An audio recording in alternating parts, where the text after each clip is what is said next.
10th ICSE biology. അപ്പോൾ ഇന്ന് പഠിക്കാൻ പോകുന്നത് വൈ ഹി സെലക്ട് മെൻ്റൽ എന്തുകൊണ്ടാണ് ഗാർഡൻ പീ സെലക്ട് ചെയ്തത്, റീസൺ എന്തുകൊണ്ടാണെന്ന് ചോദിച്ചു കഴിഞ്ഞാൽ ഗാർഡൻ പീയിൽ ഒരുപാട് varieties of alternative form of character available ആണ്. അതുപോലെ അതിൻ്റെ പ്യുവർ ഫോമും നമുക്ക് അതിൻ്റെ അവൈലബിൾ ആണ്. അതുകൊണ്ടാണ് ഗാർഡൻ പീ മെയിൻലി സെലക്ട് ചെയ്തത്. പിന്നെ അതുപോലെ തന്നെ നമുക്ക് ഗാർഡൻ പീയിൽ both self pollination and cross pollination നമുക്ക് ആർട്ടിഫിഷ്യലായിട്ട് നടത്താൻ പറ്റും. അതിൽ സെൽഫ് പോളിനേഷൻ നടക്കും.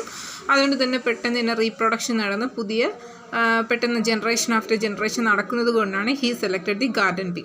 Next one is there are two type of crosses we have to study, that is mono hybrid cross and di hybrid cross. Mono hybrid എന്ന് പറയുമ്പോൾ just we are taking only one character. Di hybrid cross എന്ന് പറയുമ്പോഴത്തേക്കും we are taking two character. Okay, generation after generation ഏതൊക്കെ characters എങ്ങനെയൊക്കെ change ആകുമെന്ന് നമ്മൾ 2 character എടുക്കുമ്പോൾ അത് ഡൈ ഹൈബ്രിഡ് ക്രോസ് എന്നും ജസ്റ്റ് 1 ക്യാരക്ടർ എടുക്കുമ്പോൾ മോണോ ഹൈബ്രിഡ് ക്രോസ് എന്നും വിളിക്കുന്നു. ഇനി മോണോ ഹൈബ്രിഡ് ക്രോസസിൽ ഫസ്റ്റ് എക്സാമ്പിൾ എന്ന് പറയുന്നത് ടെർമിനൽ ഫ്ലവറും ആക്സിയൽ ഫ്ലവറും ആണ്. അതായത് പൊസിഷൻ, ഫ്ലവറിൻ്റെ പൊസിഷൻ അതിൽ ഡോമിനൻ്റ് എന്ന് പറയുന്നത് ആക്സിയലാണ്, ടെർമിനൽ എന്ന് പറയുന്നത് ഒരു റെസസീവ് ക്യാരക്ടറാണ്. കണ്ടല്ലോ, ആക്സിയൽ പൊസിഷൻ വന്നിട്ടുള്ളത്. ഓക്കെ, ആക്സിയലാണ് ഫ്ലവറിൻ്റെ പൊസിഷൻ എങ്കിൽ 2 ക്യാപിറ്റൽ എ എടുത്തു. ടെർമിനൽ പൊസിഷൻ വരുമ്പോഴത്തേക്ക് 2 സ്മോൾ ലെറ്റർ എ ആണ് എടുത്തിരിക്കുന്നത്. അപ്പോൾ ഇവിടെ ജോയിൻ ചെയ്യുമ്പോൾ ഇതിൽ 2 ഒന്ന് ജോയിൻ ചെയ്യും. സോ എ ഇതും ജോയിൻ ചെയ്യാം, എ. അപ്പോൾ എപ്പോഴും ഇതെന്ന് പറയുന്നത് ആക്സിയൽ പൊസിഷൻ ആയിരിക്കും ഫ്ലവർ വരുന്നത്, ആക്സിയൽ പൊസിഷൻ ആയിരിക്കും. ഓക്കെ, ഇതിൻ്റെ ഫീനോടൈപ്പ് നോക്കിക്കഴിഞ്ഞ് കഴിഞ്ഞാൽ ഇതിൻ്റെ ക്യാരക്ടർ എന്താണ് പുറമേ കാണിക്കുന്നത്, ആക്സിയലാണ്. അപ്പോൾ പുറമേ കാണിക്കുന്ന ക്യാരക്ടർ വെച്ചിട്ട് നമ്മൾ പറയുമ്പോഴാണ് അതിന് ഫീനോടൈപ്പ് എന്ന് പറയുന്നത്. So it is 1:1. ഇതിൻ്റെ ജീനോടൈപ്പ് എന്ന് പറയുന്നതും 1:1. അപ്പോൾ നമുക്ക് പ്രത്യേകിച്ച് ഇതിൻ്റെ പൊസിഷൻ എഴുതാൻ പറ്റില്ല. അപ്പോൾ അടുത്ത് ഞാൻ പറയുന്നത് ഇനി ഇവർ തമ്മിൽ നമുക്കൊന്ന് ക്രോസ് പോളിനേറ്റ് ചെയ്ത് നോക്കാം. എ. ഓക്കെ, അപ്പോൾ ഇതിൽ നിന്നൊരു ജീൻ, ഇതിൽ നിന്നൊരു ജീൻ, ഇതിൽ നിന്നൊരു ജീൻ, ഇതിൽ നിന്നൊരു ജീൻ. അപ്പോൾ ഇത് ക്രോസ് ചെയ്യുമ്പോഴത്തേക്കും ഇവർ തമ്മിൽ ജോയിൻ ചെയ്യേണ്ട ചാൻസസ് ഉണ്ട്. ഇവരും തമ്മിൽ ജോയിൻ ചെയ്യേണ്ട ചാൻസസ് ഉണ്ട്.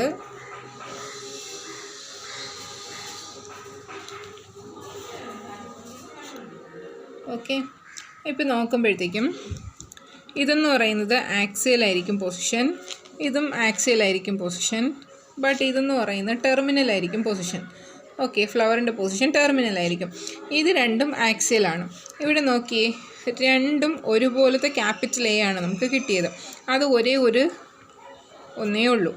ഒരു ക്യാപിറ്റലും ഒരു സ്മോളും ആയിട്ടുള്ളത് 2 എണ്ണം ഉണ്ട്, 2 സ്മോൾ ആയിട്ടുള്ളത് ഉണ്ട്. അപ്പോൾ നമ്മൾ ജീൻസ് വെച്ചിട്ട് എഴുതുമ്പോൾ ഇറ്റ് ഈസ് ജീനോടൈപ്പ്. ജീൻസ് വെച്ചിട്ട് എഴുതുമ്പോൾ അതിൻ്റെ റേഷ്യോ എന്ന് പറയുന്നത്, ജീനോടൈപ്പിക് റേഷ്യോ എന്ന് പറയുന്നത് 1:2:1 ആയിരിക്കും. അതേസമയം ഫീനോടൈപ്പ് എന്ന് പറയുന്നത് ക്യാരക്ടർ കാണിക്കുന്നതാണ്. ആക്സിൽ കാണിക്കുന്നത് എത്ര എണ്ണം ഉണ്ട്? ടോട്ടലി 3 എണ്ണം ഉണ്ട്. അപ്പോൾ 3:1, ടെർമിനൽ കാണിക്കുന്നത് 1. ഇങ്ങനെ വേണം എന്തെഴുതാൻ, ജീനോടൈപ്പും ഫീനോടൈപ്പിക് റേഷ്യോയും കണ്ടുപിടിക്കാൻ വേണ്ടിയിട്ട്. അപ്പോൾ ഒരു മോണോ ഹൈബ്രിഡ് ക്രോസിൽ രണ്ടും വ്യത്യസ്തമായിട്ടുള്ള ജീനാണെങ്കിൽ it will be phenotypic ratio എന്ന് പറയുന്നത് 3:1 ജീനോടൈപ്പിക് റേഷ്യോ എന്ന് പറയുന്നത് 1:2:1 ആയിരിക്കും.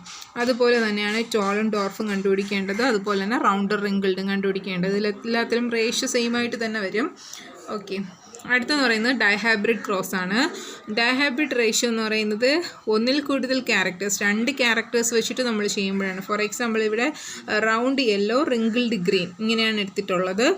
അപ്പോൾ അവർ തമ്മിൽ ക്രോസ് ചെയ്യുമ്പോഴത്തേക്കും നമുക്ക് കിട്ടുന്ന റേഷ്യോ എന്ന് പറയുന്നത് 9:3:3:1 ആണ്. എങ്ങനെയാണ് നമുക്ക് നോക്കാം. ഈ ഫിഗർ നോക്കി, ഫസ്റ്റ് F1 ജനറേഷൻ നടത്തുകയാണ്. അപ്പോൾ പ്യുവറായിട്ടുള്ള നമ്മുടെ ഡോമിനൻ്റ് ക്യാരക്ടറായിട്ടുള്ള റൗണ്ട് യെല്ലോയും ഉണ്ട്, നമ്മുടെ റെസസീവ് ക്യാരക്ടറായിട്ടുള്ള റിങ്കിൾഡ് ഗ്രീനും ഉണ്ട്. അപ്പോൾ ഇവർ തമ്മിൽ ഇങ്ങനെ ക്രോസ് ചെയ്തപ്പോഴത്തേക്കും നമുക്ക് F1 ജനറേഷനായിട്ട് കിട്ടിയത് എന്താണ്, RY, അതായത് റൗണ്ട് യെല്ലോ തന്നെയാണ് കിട്ടിയത്, പക്ഷേ ജീനോടൈപ്പിൽ മാറ്റമുണ്ടല്ലേ.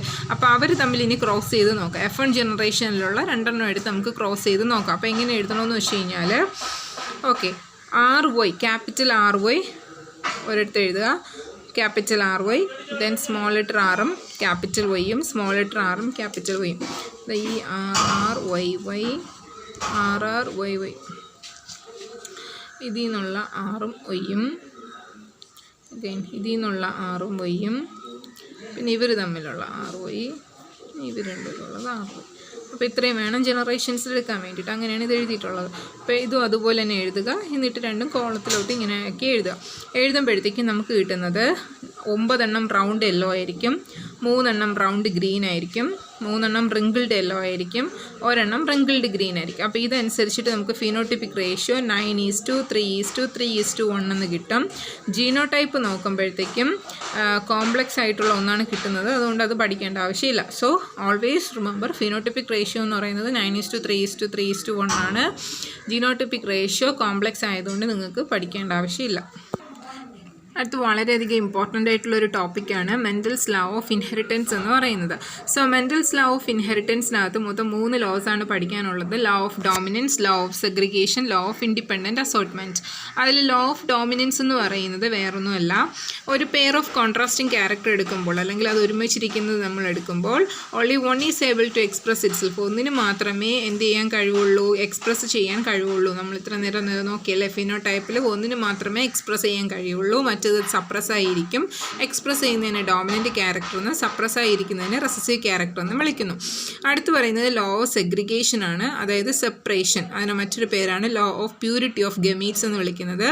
പെയർ ഓഫ് ഫാക്ടേഴ്സ് കൊണ്ട് ഉദ്ദേശിക്കുന്നത് ജീൻസ് ആണ്. അപ്പോൾ മെൻറ്റൽ ഇത് ലോ കണ്ടുപിടിക്കുന്ന സമയത്ത് ആ ഫാക്ടറിൻ്റെ പേര്, ജീൻസ് എന്ന പേര് ആ സമയത്ത് കണ്ടുപിടിച്ചിട്ടില്ലായിരുന്നു.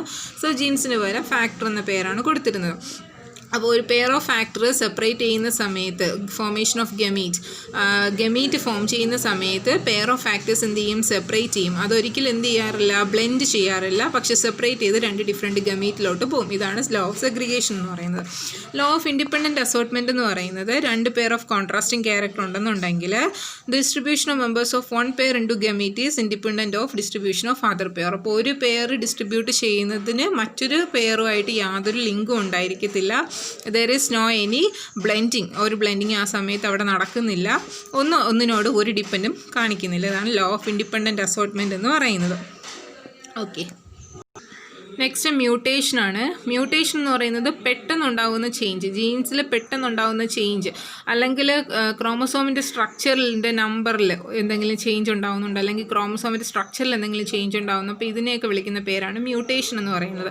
അപ്പോൾ ജീൻസിൽ എന്തെങ്കിലും ചേഞ്ചോ, നമ്പറിൽ എന്തെങ്കിലും ചേഞ്ചോ, അല്ലെങ്കിൽ സ്ട്രക്ചറിൽ എന്തോ ചേഞ്ച് വന്നു കഴിഞ്ഞാൽ പുറമേ കാണിക്കുന്ന ക്യാരക്ടറിലും ടോട്ടലി ചേഞ്ച് വരും. അതിനെയാണ് മ്യൂട്ടേഷൻ എന്ന് വിളിക്കുന്നത്. അതിനൊരു എക്സാമ്പിളാണ് സിക്കിൾ സെൽ അനീമിയ. അതൊരു ബ്ലഡ് ഡിസീസാണ്. അത് കാരണം ജീൻ മ്യൂട്ടേഷൻ കാരണം ഉണ്ടാകുന്നതാണ്. ഓക്കെ, അത് RBC നമ്മുടെ ശരീരത്തിൽ കുറവായിരിക്കും, പ്രൊഡക്ഷൻ ഓഫ് RBC കുറവായിരിക്കും. അത് നടക്കുന്നത് DNA-യിലുള്ള ചേഞ്ച് കൊണ്ടാണ്. അതാണ് സിക്കിൾ സെൽ അനീമിയ എന്ന് പറയുന്നത്. അതുപോലെ തന്നെ റേഡിയേഷൻ നടക്കുമ്പോഴത്തേക്കും നമ്മുടെ ജീനിൻ്റെ സ്ട്രക്ചറിൽ അഫക്റ്റ് ചെയ്യാറുണ്ട്. അത് കാരണം ചേഞ്ചസ് ഒക്കെ വരാറുണ്ട്.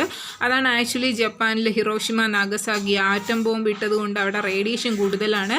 ആ റേഡിയേഷൻ കാരണമാണ് ഇപ്പോൾ ഉള്ള ജനറേഷൻസിൽ ചിലപ്പോൾ കൈ കാണില്ല, കാല് കാണില്ല. So it is actually changes in DNA-ക്കകത്തുള്ള ചേഞ്ച് കാരണമാണ് അങ്ങനെ സംഭവിക്കുന്നത്. ഓക്കെ, അപ്പോൾ ഇതോടെ ഫസ്റ്റ് യൂണിറ്റ് കംപ്ലീറ്റ് ആയി. Thank U.